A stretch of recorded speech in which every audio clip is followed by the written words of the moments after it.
Today, we're going to talk about managing the expectation of your clients and client satisfaction by Dillon Hall. Hi, Dillon. How are you today? Hi, Jessica. Very well. Hope you're also doing well. We're all doing great. When I saw your topic, I was very excited. It is one of my favorite topics.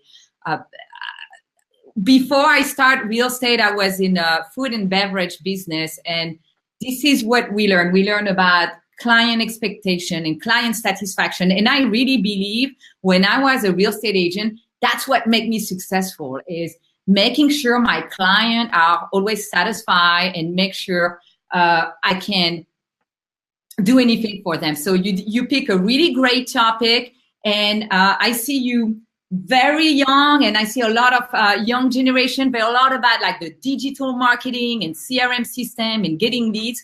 So when I see like a young blood in a real estate industry talking about relationship and client appreciation, I really enjoy that. So can you tell us a little bit about you and your background, Dillon? Yeah, well, first, I agree with you. I think client expectations and the client satisfaction is neglected by a lot of real estate coaches and other real estate entrepreneurs and real estate agents themselves. But I think it's really important. Mary Jane wants to write an entire book on managing expectations. And she says she's got a box full of sticky notes about the topic. But yeah, I've been licensed in the state of California for 9 months now. I live in Temecula. I work in Temecula Valley. And I made 0 sales in my first 6 months. And it's because I wasn't focusing on client satisfaction. I was just focusing on cold lead generation. And it turns out that I'm really bad at that. And I didn't like doing it. So as soon as I kind of made that shift to working my sphere, I kind of became more self-aware of what I'm better at. And that is not very good at knocking on doors and holding houses open. I kind of figured out that there's an easier, more fulfilling way to procure business. And that is working on focusing on the client before you even have a listing agreement or a buyer's agreement. It's just going to make them more willing to work with you because you're adding value up front instead of chasing sales. And I agree. I really believe this is the key to success. So now when it comes to managing your client expectations, how important is this to you? And can you share an example with us? I think it's the most important part of a real estate transaction because the expectation of the client is going to determine their satisfaction level. You could get them the absolute best price for their neighborhood, for their house. But if they expected another $10,000 on the contract, probably disappointed. So where you set the expectation, it exclusively determines their satisfaction level. Quick example, I listed a property with my dad, my partner, in Paloma del Sol in February, and we found a buyer. We went into escrow, and when we opened escrow, the termite inspection came up, and we let our sellers know that typically that we're responsible for Section 1 repairs, which is essentially dry rot. And we let them know that any house with a patio cover older than 15 years old is going to have some form of dry rot. It's just it's statistically inevitable unless it's been replaced in recent years. So we said usually it's about $1,000 in repairs. Oftentimes it's in excess of $2,000, but we'll hope for $1,000. They said, okay. We let them know it's paid out of escrow. We're going to schedule the termite inspection. Deanne's termite comes to inspect the property. No termite damage, just a little bit of dry rot on the patio like we expected and like we prepared our seller for. And we got a quote. It was $400 in repair. Just a few slats needed to be replaced and color matched. They were thrilled. $400 is $600 less than $1,000. They were happy that they saved the potential $600 and they didn't have to pay for that. And that just, again, determines their satisfaction level. When we prepared them for $1,000 and it ended up being less than half of that. Now, how do you anticipate the client needs before they even know their own needs? And I'm going to give you an example, like maybe I see that with like loan officer. They send like, they prepare, do you like work with loan officer, or they send videos to prepare the client and let them know what is the next step in the real estate transaction? Mm-hmm. Yeah, that's important. So back to transaction management, it's important to prepare your client for the next step of the transaction. I was using something like Folio, the Gmail software that takes your client, whether they be a seller or a buyer, through a live timeline in what the next step of escrow is. So on day one, you let your seller know that today's the official opening of escrow and we close escrow in 28 days. And on that live timeline in Folio, they see that their buyer's earnest money deposit is due to escrow in 3 days. So on day two, I can call them and say, hey, you already knew that the earnest money deposit is due tomorrow. We got it today. And that just goes back to keeping them informed through every step, because buyers and sellers aren't transaction experts, because they don't do this every day like agents do. So it's important to give them as much information as possible, but only the essential information. So as far as anticipating clients' needs, just ask why, maybe. So if somebody says they want a three-car garage and not a two-car or two-car tandem, and then they explain that they, I don't know, have a big built-in that they want to move or build in their third-car garage for storage because they go skiing. We say, okay, we understand, because they have two cars that they want to park in the garage. So just asking why, I think that's an important way to anticipate needs of the client. It may not be exactly before they even understand what their needs are in that case, but just asking why further solidifies their, it helps them become more aware of their needs if we make them answer the why behind their want or behind their need. Do you have like a blueprint of being prepared for your client? So from the moment you get a listing all the way to closing, or like a direction for them, or you think, well, no, it's really based on the client. You have some foundation, but it's really based on the client, but we're going to switch directions. Yes, and so I have that blueprint, but I have that blueprint for a seller and a buyer. But like you said, a lot of it is catered towards the client specifically. So when I sit down with a first seller consultation, we may have a list date and maybe a coming soon program 2 weeks earlier. But if the seller's in more of a rush to sell, or they want to capture the market of the buyers in the summer, then we'll shorten that coming soon program to 4 or 7 days instead of the standard 14, which is what I would like. So everything's catered to the client specifically, but yeah, there's definitely a blueprint that takes them through every single step of the transaction, from before we even list their property until after we close. And that goes to things like transferring utilities, scheduling U-Haul, or rough and ready moving. So yeah, a lot of the questions that they may ordinarily have are going to be answered on the blueprint. But again, that blueprint can answer so many questions because it's tailored to the client specifically. Now, we're also talking about client satisfaction, which is something you're really focusing on. Why do you think focusing on client satisfaction is important versus focusing on lead gen? Because referrals are free. They are completely free. And well, essentially they're not completely free, because they're creating a satisfied client, which is going to refer for you. But generating leads is pretty much terrible, to me at least. I don't like knocking on doors. I don't really love holding open houses. I think it's a little bit harder for me because I have less experience and less of a social proof and maybe a community impact, because I've been licensed for less than a year. So if you think about if you think about the consumer, who's most likely to choose me or to hire me? Is it a stranger who has never heard of me, found me online, or has ever seen any of my reviews, which they most likely haven't? Or is it somebody who's known me for 3 years, already trusts me, already likes me, thinks I'm sharp and responsible? The person I already know is far more likely to choose me as opposed to choosing another agent. So it's really hard for me to convert cold leads because I'm a new agent, and I'm not quite trustworthy to the stranger.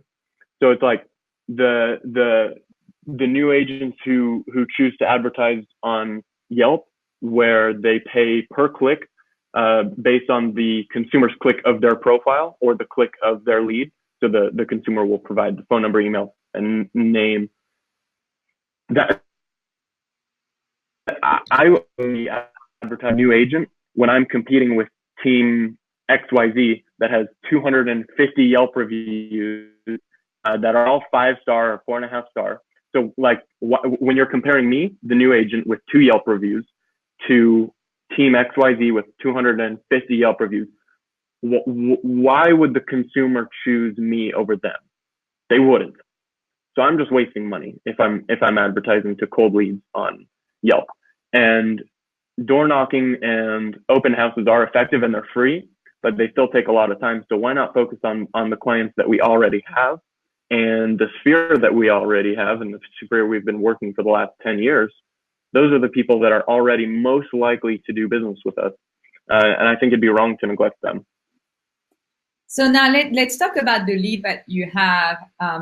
I see a lot of new agent, which I totally agree with you. Like even me, when I started as a new agent, I spent $0 in leads. It just does not make sense. But what I was not spending in leads, I was spending on, like you said, the client I already had or people around me. And another thing is a lot of people spending money on leads, but they have no follow-up system, no great follow-up. So they're spending $500 in leads a month, but they don't follow up with the leads. So do you have a follow-up system with the people with who you have a relationship with them, or what do you do for them? Yeah, I do. And it's not as automated as it could be. But I think that actually benefits me because I don't have a CRM full of 500 leads that I need to give, that I need to commit my time to. So right now at this point in my business where I'm not overwhelmed with transactions, I can really take my time with each one of my leads and personalize every email. I'm not really focusing on drip campaigns right now because I think for the most part, consumers can, especially your sphere, they can see exactly what is a drip lead, that a drip campaign email with a pre-formatted template, and they can see an email that was handwritten and personalized, or hand typed, I should say. But yeah, I have a follow-up system for my cold or warm leads. But as for my sphere and the leads and the clients that I'm in active escrow on, everything's done by me personally. Nothing's quite automated. I know that's not very efficient as far as time, but I think it's the most effective. It is the most effective. Now, on the last question, I heard about you using the method called the barbecue clause. I love the story. Can you tell us about that? So the barbecue clause is a tip from another agent on the East Coast who I heard speaking on a podcast. Liked it, and I've never heard of it anywhere else, certainly not in Temecula. So I kind of adopted that into my buyer value proposition. And that is when my buyer client closes escrow on a property, whether it be a home or a condo or townhome, in any home, I provide a barbecue for them. It's a full-on housewarming party. I provide everything from drinks to food to a barbecue to a margarita maker. All they give me is, all that's required from them is the guest list. I even send out invitations if they haven't done so already. But it's just the icing on the cake for a closed transaction, and it's an opportunity for them, the buyer, to show off their home to all their friends and family. And it's an opportunity for me to be talked about by my satisfied clients. Because there are, I guess the whole party is themed as blue, which is my team's color. There are photos of me on a little PDF that introduces me to my clients, friends and family, and invites them to call me if they have any questions. And overall, it's just the perfect environment for my closed clients to talk about the transaction and how well I did. So instead of me having to brag about myself on Facebook to all my Facebook friends who would otherwise get totally sick of it, I get to facilitate a referral environment by my client, who's it's fun, right? when people post every single closed transaction on their Facebook page, I mean, on their business page, like, it's understandable. That's the purpose of a business page, right? But when they share every closed transaction to their personal page, it gets kind of annoying, especially when you're closing 5 deals a month. There gets to a point where your Facebook friends are like, all right, we get it. You sell real estate. Like, how's your life actually doing though? Everything's business. So instead of me having to brag about myself on my Facebook page, my closed client can brag about me to her friends and family. And again, it's all about me facilitating a referral environment for people that I would like to work with. And the people I'd like to work with are probably very similar to the person I just worked with, because she's friends and family with those people. Yes, and you know, earlier I was talking to Tori when she was explaining to me what is the barbecue clause, and I'm like, wow, this is a fantastic idea, because you can do live video during the event, right? Live video with some of the members who will be happy to tag themselves on Facebook, and now talking to a full crowd of referral, and they will remember you because they met you. It's a no-brainer. This is a great idea. Do you have like a checklist when you do the barbecue? When you do the barbecue clause, like, okay, I have to do videos. I need to make sure, like, I know if I go to a networking event as a real estate agent, or even as an owner of a real estate company, what I do is I make sure I make contact with everyone in the room. Is it something you're focusing on when you do the barbecue event? Yeah, but it has to be as authentic as possible. So I can't business cards to every single guest and, you know, shaking hands and then turning away. But yeah, definitely. So there's a checklist for me as the provider of the barbecue or the party or the housewarming party that goes beyond the checklist or shopping list of food and drinks. And yeah, that goes like to things like obviously meeting as many people as possible, making a good impression with those people. But even for the barbecues that I wasn't there, that I'm not present, I still want to make I still want to have a presence at the party, and that's why I provide things like the PDF tablet, the PDF printout of myself and kind of highlighting the transaction and my client who closed escrow. I want people to learn about me even if I'm not there. So I hosted actually my first barbecue party on Saturday of last week, and I wasn't there, but my client called me after because I told her to call me on Sunday morning and tell me how it goes. You were not at the barbecue party? Come on. I wasn't there. Come on, I know. It was terrible. No. I know. But I will definitely be there next time, and because I know that's pretty important, but I was out of town. Anyway, so she called me on Sunday morning, and I asked her how it went. She said it went well. Her mom is actually going to be buying a house in the next 4 months, and I've already gotten in touch with her. It's not a deal yet. There's no, agreement, but it's a solid referral right now, and she already got pre-approved with her credit union. So, case in point, I mean, there's not enough data to provide that it's working, but I'm happy about that. I'll take that all day. But anyway, she called me. She's like, so I was making the fruit salad bowl, and when I poured the pre-cut fruit from Albertsons into the bigger bowl with the spinach, she saw that the fruit was already expired. So I bought expired fruit, or at least I gave it to her the day it expired. And I apologized to her, told her, I can, find deals and sell real estate, but I am just so terrible when it comes to shopping. I don't like shopping and getting groceries and stuff. And she's like, it's fine, don't apologize. But it was just a really funny moment that everybody laughed about. So kind of embarrassing for me. But again, if I made myself present at the party, even if I wasn't there, then I did my job. Whether it's a good story about the transaction or a funny story about me buying expired fruit salad, I'll take anything. Now I can see a lot of agents say, well, he's putting a barbecue party. It has to be expensive. How does he budget? How do you budget your barbecue if you make I don't know, maybe my barbecue party is expensive, but that can be expensive, a barbecue party.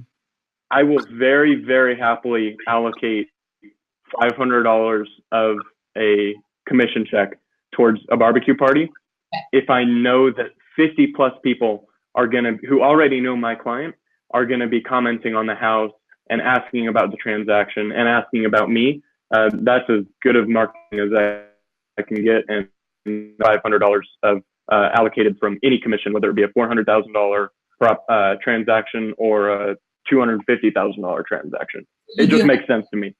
You do have a budget based on the number of participants. Yeah, but I'm happy putting $500 towards it anytime, and I'm probably happy to pay more too. Also, buyers and sellers talk about different, or they brag about different things than agents do in regards to the transaction. And by that, agents, when agents are talking to other agents, or mistakenly when they're talking to other sellers and buyers, they brag about their transactions in ways that really only matter to other agents. So a listing agent will brag that we only gave $300 in buyer credits or concessions when the buyer originally requested $5,000. The seller goes, "What the heck is a buyer concession? And why does that matter to me?" So that's fun for agents to brag about to each other, but sellers and buyers don't really pay attention to that kind of technical negotiating talk. No, they don't. I think the barbecue is so much fun to talk about. Yeah, exactly. My agent threw me this barbecue. And so another thing I do for client satisfaction with my sellers, on the first open house that we hold for the new listing, instead of just telling them to get lost for 4 hours and, go sit at Starbucks or the library, I make a reservation at Wilson Creek Sunday brunch, and they go and drink champagne and do a wine tour, and that's all compliments of me. That's the kind of point of conversation that buyers and sellers talk about that agents would normally not talk about. So when their family and friends are asking how the sale went, they say it was awesome. We sold it for above list price and we got 5 offers. And my agent sent me to Wilson Creek with my husband. This is the first time we went out in 6 months. He almost forced us to go out because we've been too busy. He sent us to Wilson Creek while he held our house open. I think those are the kinds of things that I am better at focusing on that will generate me more business in the future than cold lead generation. You're right, and that's a good way to think. Like, I'm not going to talk about the credit I have on my house. So even if I get a free home warranty for 3 months, I don't think I talk about the home warranty. I will talk about a free brunch with mimosa and a barbecue. Exactly. Yes, I like that. I like that. Well, Dillon, thank you very much for being here today. If you have any question for Dillon, we put your information, your email. If you want to ask him any question, maybe he's okay with sharing some of his barbecue secret, go ahead, email Dillon. We have his information on the post. Thank you, everyone. Again, thank you, Dillon, for being here today, and we'll see you next week, next Tuesday. Thank you, Jessica. Great talking to you.